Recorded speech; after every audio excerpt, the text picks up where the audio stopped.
Are you anxious and depressed? Well, join the club. Today's That was episode, everybody. Shut up. yeah, suck it up. Well, you're in luck because today's episode, we're going to be talking about anxiety and depression. This is the Existential Stoic Podcast. I'm Randy. That's Danny. What's up, Danny?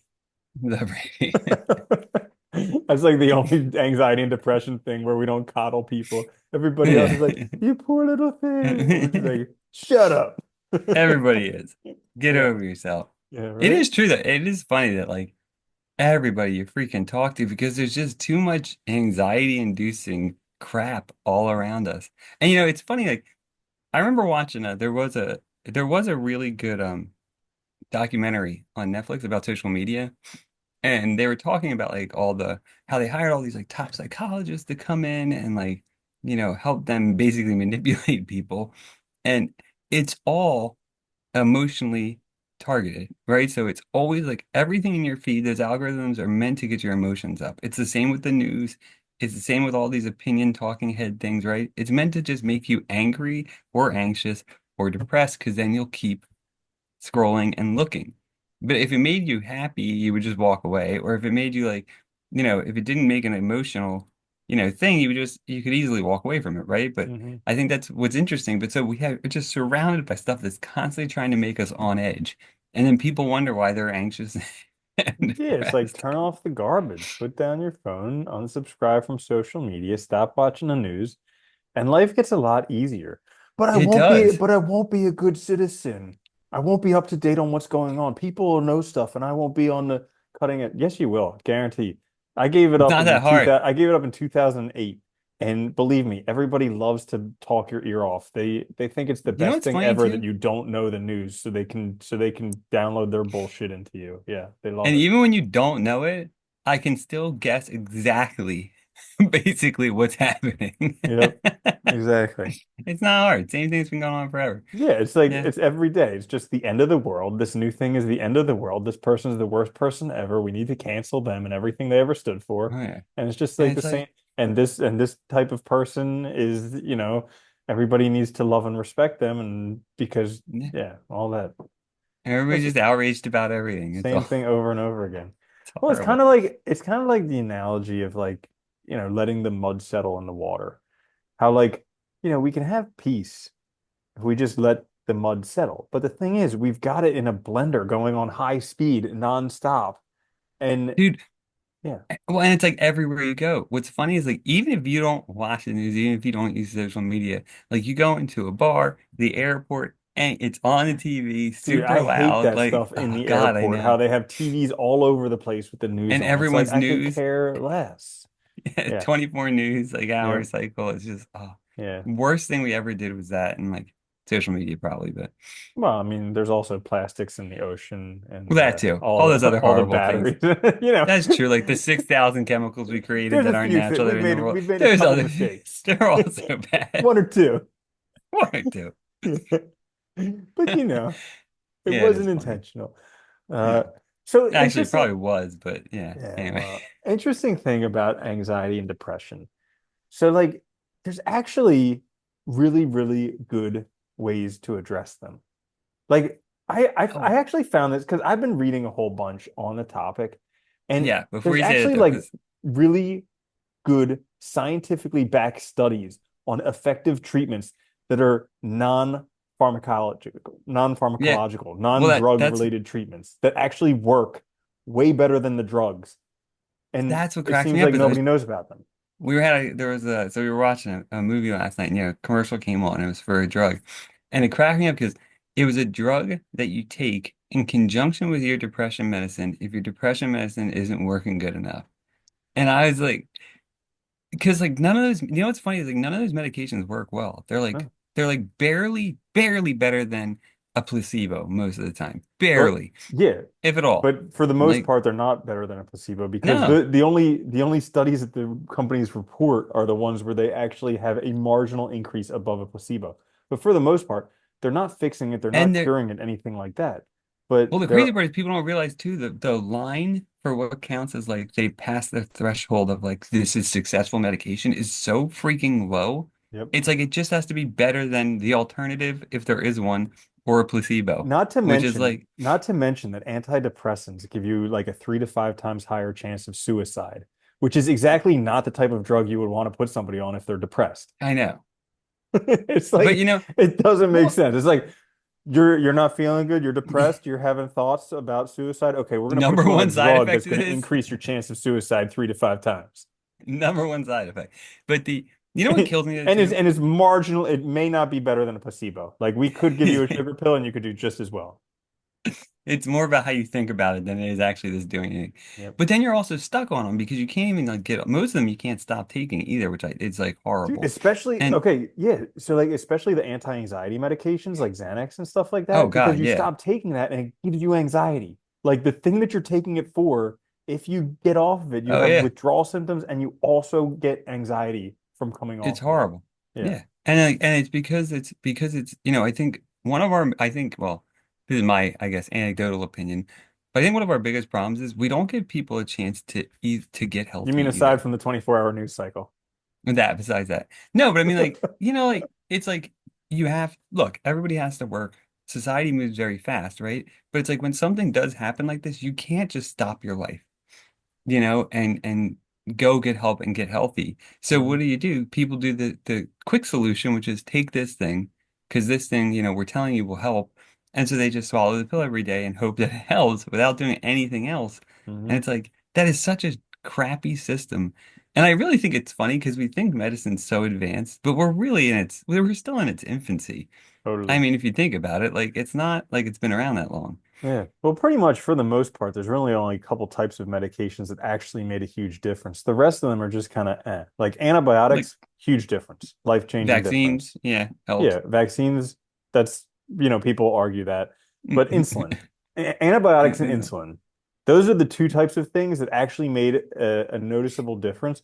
Do Other you know what people made a might huge say like, difference too? Was hmm, actually clean water yeah, and right? sewage actually did a And bigger doctors deal. washing their hands Yeah, that between helped like too. doing necropsies, cutting apart dead people and What was delivering it was babies. that one president that got shot that he only died because the wound got bad afterwards. This was Mm, back in the day. It wasn't like yeah, recent, obviously. I forget what his name was. It might have been Cleveland or something like that. Garfield. But yeah, Garfield, that's it. And they were talking Yeah. about like the reports of like the doctors rode up on their horses, didn't wash their hands, and then they're like in the whole The doctor's probably like got his arm up the horse's ass. Being like, my horse has got colic. Okay, let's Hold check on, that bullet hole. he's got an itch on his butt. Hold on, Yeah. okay, he's getting it out. Yeah. Like for real though, but like that was our biggest like boon to like life expectancy was like Hmm. you know not living in Definitely. crap all the time with parasites and stuff. Yeah. So anyways, we've explained some reasons why medications don't work, and clearly we have all the authority to say so because we're Damn both right. experts in the field. Heck But yeah. yeah, there's actually a bunch of so there's this really awesome book that I've been enjoying a lot. It's the shortest of his books. It's called When Panic Attacks. So it's like all about how to get over all different types of anxieties and then also depression. And in it, he goes into a whole bunch of these statistics for antidepressant medications, which are just Nice. mind blowing because they don't work at all. Like all Well, that's what's the, crazy. You can look it up. I mean, that yeah, information does exist. There's been studies on them, and like they really don't work. That's the crazy part. yeah, Because I think originally they're one of those things that's supposed to be like it's supposed to be like a band-aid to help you do yeah, other stuff. I mean, that's the appropriate. People just stay on it forever, yep. which is not. And like people just didn't know because before the Yeah. antidepressant medications, people would take St. John's wort. And then the all the pharmaceutical companies put out these tests that said St. John's wort doesn't work, antidepressants work. And it's like they actually look back at the studies and it's actually both of them don't work. It's just Yeah. you were pulling a few studies that showed marginal increases in antidepressants. And so because you could patent that and sell a lot more, get a lot more Well, money that's from it. actually when I used to teach bioethics, I would do a lot on like research ethics, so like especially with human subjects. And that's what really opened my eyes to a lot of this stuff was like how they approve these drugs and that process and stuff and what they need to show. I realized like, dude, half this stuff, like, unless it's something that's like very physical that you can see, like a broken arm is going to heal, right? Hmm. Like those kind of things, it's like you can clearly show the relationship between the treatment and the help because somebody who didn't get that process, their arm's still broken and healed really bad, right? Yeah. but stuff like this, it's like really hard too. So I think that's where they get people because it's hard to say like, like what is 5% better? Really, arguably nothing, but Hmm. it sounds like something. Exactly. And so in taking a look at a lot of these like anxiety type things, one thing he noticed is that a lot of people are resistant to actually getting better. And there's a good reason for this because they believe their anxiety and they believe their depression actually does stuff for them. Yeah. So like, and it may be hard to kind of understand this, but it's like if you're anxious, if you're afraid of germs or something like that, you're a germaphobe, you don't want to touch germs, you believe that by not touching germs, you're actually saving yourself and you're saving your family from some infection that'll kill them and they'll die. Yeah. Something along Yeah. those lines. So even though you may want to not be a germaphobe, you're not likely to give it up and address it. Well, you know what the other hard part is also it's also your current norm. Hmm. And like even though it's a crappy place to be in, you know what it feels like. You know what to expect. Yeah, You you're wake up like the a next day, baby in a shitty yeah, diaper. You're like, it's, it sucks, but this is but it's life. mine. Yeah, it's Yeah. my shit. But it's the truth though, right? Because I think that's a big part of it too, is like we're also scared of like what would it be like to not be like this essentially. Because Hmm. this is how I see myself now. Yeah.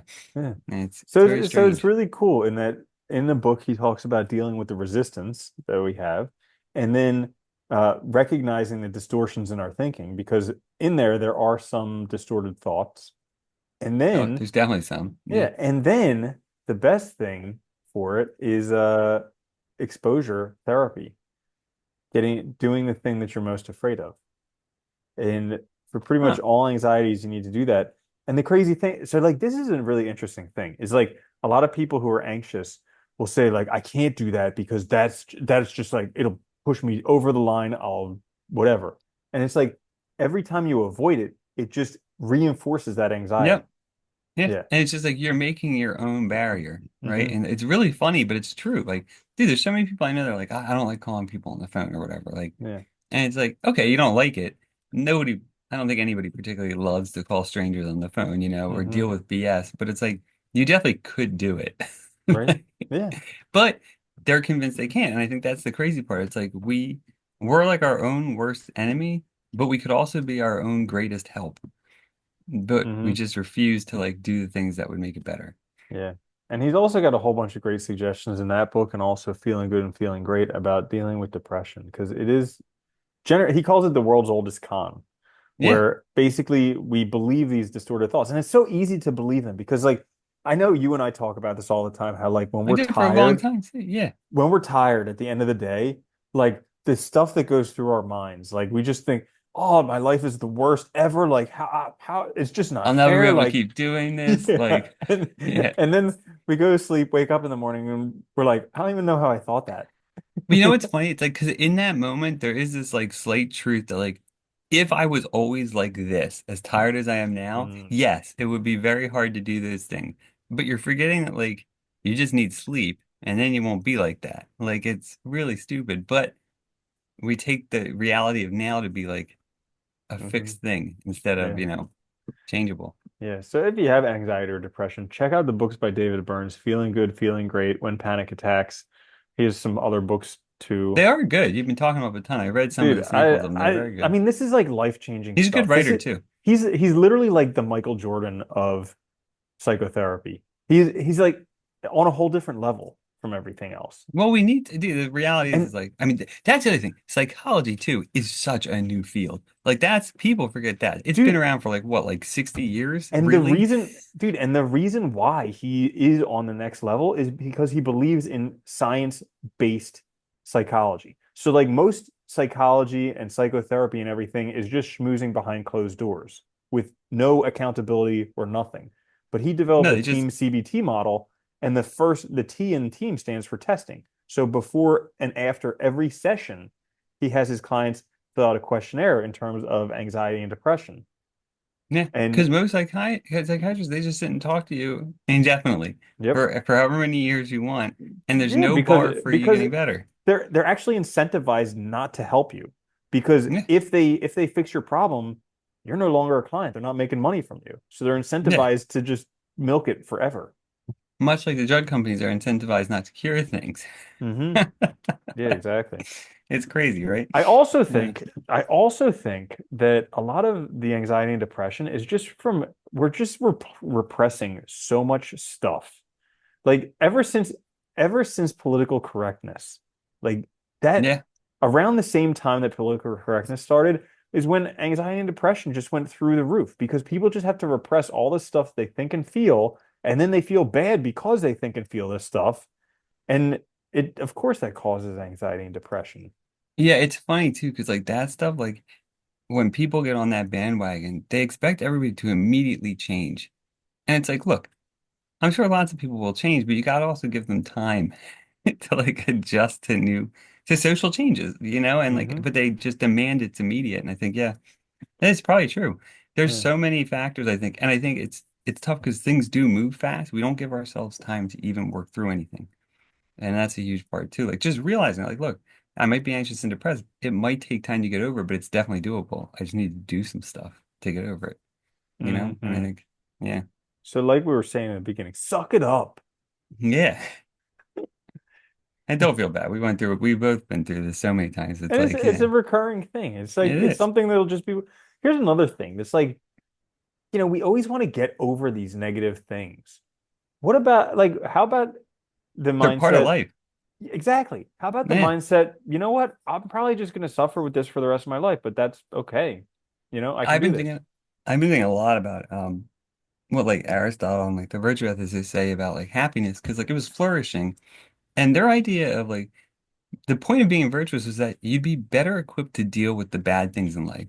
Because you can't stop. Look, people are going to die. There's going to be accidents. Things are going to happen. And for them, a good life was a life where you were more stable, so you could handle those ups and downs healthily. And then, therefore, you have a overall happier, better life, right? But it Hmm. doesn't mean that you're always happy. That's stupid. Nobody's going to be in that state forever, right? There's always going to be bad things that happen and stuff that happens. So I always like that idea because it's like, yeah, we're not aiming at like some fixed state. And I think that's another lie we tell ourselves that gets in the way of all these feelings too and makes it worse because it's like, I'm depressed. I should be this all the Hmm. time. And it's like, well, no. Yeah. Yeah, it's kind of just like accepting that this is probably it's self-acceptance, accepting that this Yeah. is probably going to be a piece of you. Like you're probably going to be on the side of You're depression. an It's just like, Eeyore. hey, exactly. Yeah, I know. And that's just the way it is. But it's like that I don't know where it was, but I heard that there's like a whole bunch of different Buddhas, There's like the Buddha that everybody thinks of, but there's also like the grumpy Buddha and the angry Buddha and the happy Buddha and the horny Buddha, who knows? But there's all these different Buddhas, and that's just their nature. Well, it's all, right? Human beings we're the whole thing. You're Yeah. not ever one thing. And I think and we try so hard to hide parts of ourselves, to deny Hmm. parts of our nature, instead of just accepting it and living with it. And I think that's, yeah, a huge, huge problem and cause of Yeah. it. The other big cause for depression, at least for me, was I mean, like there was I was it was basically like an unconscious psychological conflict where Yeah. basically there was something that I needed to do in my life that I was not willing to see. And it caused me to become very, very depressed. And then as soon as I realized that and fixed that thing, the depression lifted immediately. Yeah. Literally And in one day, like in less than a day, in like 5 minutes. Once I took care of that thing that was just causing me psychological conflict unconsciously, as soon as I took care of that, it was gone. in one of the books I read a while ago on Buddhism, they talked about meditation and they were talking about the point of it. And the way they described it was like you were untying the psychic knots. Hmm. And I like that idea because it's like that, right? It's like all this crap that we carry around with us that like we don't necessarily, they're not like conscious thoughts at the level like where we're aware of them, but they're causing all kinds of things to happen in us, Hmm. like depression, anxiety, and stuff.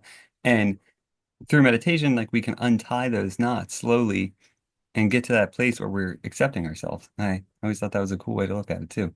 Yep. So if you want to get started meditating, you can buy our course, 3 easy payments of 99.99. We'll put our Learn Black how to Friday meditate link in down in the seven comments. days. Yeah, I'm kidding. I'm kidding. You can't learn to meditate. You'll never figure it out. You'll never you'll never get it. Man, this is like top 10 motivational episodes ever. You suck. You suck. We suck. Yeah. Everybody sucks. Yeah. Moving on. Yeah. Yeah. Whatever. In the end, we're all gonna die. Doesn't It's really all matter. constructs, man. Just Hmm. change your Yeah, thinking. if we're not just all these freaking programming stuff. Yeah. Well, anyways, so there you have it, our episode on anxiety and depression. I mean, clearly if you're considering harming yourself or someone else, get help as soon as possible. Dial 911, go to your hospital, They also get a have that mental health new professional. it's like I don't know the number. There's a that new 3-digit number now too Yeah, clearly for it's suicide. effective. Uh, well, it just came out. I want to say it's like 388, but I don't want to give people the wrong number. So look it up. They're gonna be dialing like 411, like, hello, this is information. I'm critically depressed. Help me. The time of the day is Yeah. like All right. Well, that's all for well, this episode. Thank you so much for listening. If you enjoyed this, there must be something wrong with you. But we have a bunch of other episodes, and you can find them wherever you find stuff. So thanks for listening. yeah. We'll catch you later. Until next time, I'm Randy. That's Danny. I'll see you later, Danny. Later, Randy.